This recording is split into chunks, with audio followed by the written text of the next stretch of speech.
আসসালামু আলাইকুম। আজকে আমি যে বিষয়টি নিয়ে আলোচনা করতে যাচ্ছি, এটা হয়তো অনেকের কাছে হাস্যকর মনে হতে পারে, আবার আমাকে অনেকে বোকাও ভাবতে পারেন। কিন্তু তারপরও আমি আমি এই জিনিসটা শেয়ার করছি আপনাদের সাথে। আজকে প্রায় 1 মাস গত হয় আমি একটা ইউটিউব চ্যানেল খুলেছি।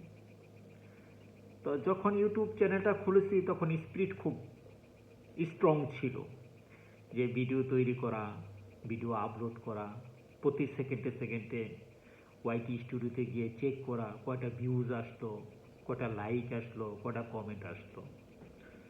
তো মূলত ইউটিউব চ্যানেল খুললে নতুনদের খুব একটা বেশি জনপ্রিয়তা আসে না, এটার জন্য অনেক পরিশ্রম করতে হয়, এটা সবাই বলে। আর মূলত আমি 1 মাস ধরে যে চ্যানেলটা খুলেছি, এখানে মাত্র সাবস্ক্রাইবার হলো 14 জন। কিন্তু মনের একটা প্রশান্তি যে হ্যাঁ হ্যাঁ আমি ইউটিউব চ্যানেল খুলেছি, আমার এখানে কয়জন ভিউজ আসতো, আমার ভিডিওতে কয়জন লাইক করলো। তো ইউটিউবটা হলো এমন একটা জায়গা যেখানে হলো মানুষ সমাধান খুঁজে, যে কিভাবে রিচ বাড়ানো যায়, কিভাবে এঙ্গেজমেন্ট বাড়ানো যায়, কিভাবে ভিডিও তৈরি করলে ভাইরাল হয়। তো মূলত আমি প্রথমে যে ভিডিওগুলো আপলোড দিছি তখন 1 জন 2 জন ভিউজ হয়েছে, কখনো কোনো কোনো ভিডিওতে ভিউজ হয়ও নাই। তো হঠাৎ হঠাৎ দেখা যায় কিছু কিছু ভিডিওতে বেশ ভালো ভিউজ হয়, প্রায় 2000 ছাড়ায়া যায়, আবার কখনো কখনো শূন্যতে থাকে। অ্যাকচুয়ালি এই যে রিজনটা, যে ভিউজ হঠাৎ বেড়ে যায় আবার ভিউজ কমে যায়, আবার কখনো কখনো ভিউজ আসে না, এটা আসলে সমাধানটা কি? এটা কেন হয়ে থাকে?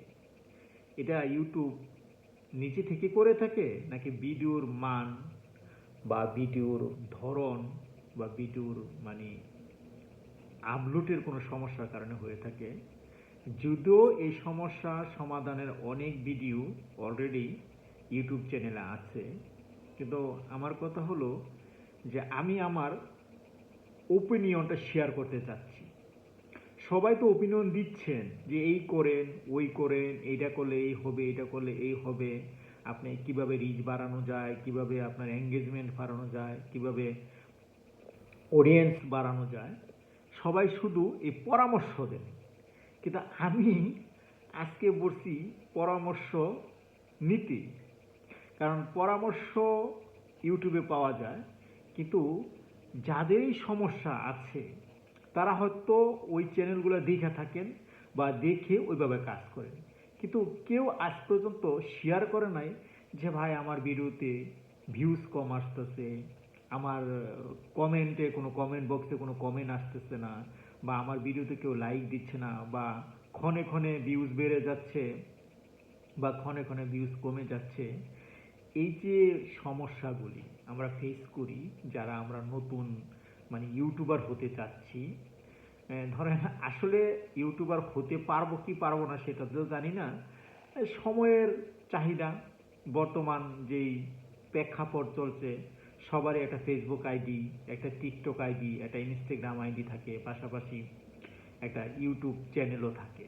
তা আমি সেই সুবাদে একটা ইউটিউব চ্যানেল করেছি, যদিও এটা অনেক দেরি হয়ে গেছে আমার করতে, কারণ যে আমলে আমি ফেসবুক চালানো শুরু করি সে আমল থেকে যদি চিন্তা করি, এখন তাহলে ইউটিউবের বয়স হয়তো 10 বছরের উপরে। কিন্তু এই 10 বছর পর আইসা উপলব্ধি করতে পারলাম একটা ইউটিউব চ্যানেল থাকা উচিত। প্রত্যেকটা জীবনে এই মানুষের একটা গল্প থাকে, সেই গল্পটা ইউটিউবে শেয়ার করা যায়, সেটা সুখের হতে পারে, সেটা দুঃখের হতে পারে। আসলে এই দিয়ে যে সবাই টাকা কামায় বা কামাইতে হবে এমন কোনো মানে সেগমেন্ট আমার জানা নাই। তবে আমি চিন্তা করি যে যেহেতু এটার একটা সুযোগ আছে, যেহেতু আমরা ফেসবুক চালাচ্ছি, সেম ইন্টারনেট দিয়ে আমরা ইউটিউব চালাইতে পারছি, সেম ডিভাইস দিয়ে আমরা যেহেতু ইউটিউব চালাইতে পারছি, তাহলে একটা ইউটিউব চ্যানেল খুলে অসুবিধাটা কোথায়? তো মূলত আমার কথা হলো যে আমি যে সমস্যা ফেস করছি এটা ইউটিউব থেকে আমি জানতে পারি, কিন্তু আমার কথা হলো আমার সমস্যা তো আমি শেয়ারও করতে পারি। আমি শুধু জানলাম কিন্তু আমি শেয়ার করলাম না, আজ থেকে আমি চিন্তা করছি এখন থেকে আমার সমস্যাগুলো, যেমন এখন মানুষ যে কোনো বিষয়ে কোনো সমস্যায় ভুগলে মানুষ চ্যাট জিটিভিতে যায়, মানুষ গুগলকে জিজ্ঞাসা করে, মানুষ ইউটিউবে গিয়ে সার্চ করে ওই রিলেটেড ভিডিও যে ওটার সমাধান কি। মূলত মানুষ ওই সমাধানটা দেখে তার সমস্যাগুলো সমাধান করে থাকে। আমি এখন থেকে চিন্তা করছি যে আমি যত সমস্যায় পড়ব, এই সমস্যাগুলো আমি শেয়ার করব। যা ভাই আমি এই সমস্যায় আছি, আমার এই প্রবলেম চলছে, এখন আমার কি করা উচিত। কারণ তারা তো উপদেশ দিয়ে যাচ্ছে, দেখি তারা আমার ভিডিও দেখে আমার ভিডিওর নিচে দুইটা কমেন্ট করে কিনা, দুইটা লাইক দেয় কিনা। কারণ তারা তো অস্থির হয়ে যায় নিজেদের লাইক কমেন্ট পাওয়ার জন্য, সাবস্ক্রাইব করার জন্য। ভাই আমার সাবস্ক্রাইব করার দরকার নাই, আমাকে লাইক দেওয়ারও দরকার নেই, কিন্তু আমি যে সমস্যাটা শেয়ার করছি সেই সমস্যাটা সম্বন্ধে আপনি দুইটা কথা লেখেন।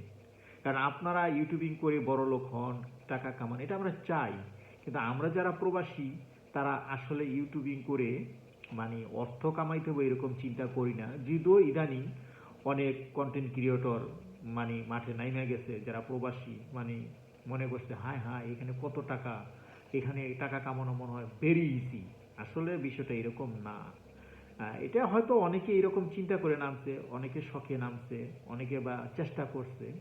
এটা অবশ্য অন্যায় না বা অপরাধ না, আমিও চেষ্টা করছি, সেখান থেকে টাকা আসবে এটা আমার চিন্তা না। আমার চিন্তা হলো যে আমি করি, মানুষে করছে, এটা তো অন্যায় না, অপরাধ না, ঠিক আছে করলাম। তো আশা করি আমার মতো প্রবাসী যারা আছেন তারাও নিজের সমস্যা শেয়ার করার জন্য একটা ইউটিউব চ্যানেল খুলতে পারেন। যদিও ফেসবুকে, টিকটকে, ইনস্টাগ্রামে নিজের সমস্যা বা নিজের সমাধানের কথা শেয়ার করা যায়, কিন্তু ফেসবুকটা আরও বড় একটা প্ল্যাটফর্ম যেখানে আরও বিস্তরভাবে শেয়ার করা যায়। তা আমি সেই সুবাদেই আমার এই চ্যানেলটা ওপেন করেছি। যদি কারো ভালো লাগে আমার সমস্যা শুনে, তাহলে সমাধান দেওয়ার চেষ্টা করবেন। সবাই ভালো থাকবেন, সুস্থ থাকবেন। প্রবাসের মাটিতে আমার সবার কাছে একটাই অনুরোধ, সুস্থ থাকবেন। সুস্থতা হলো সবচেয়ে বড় সম্পদ। আপনি যদি সুস্থ থাকেন আপনার সব কিছু ভালো থাকে। আশা করি সবাই ভালো থাকবেন। আল্লাহ হাফেজ।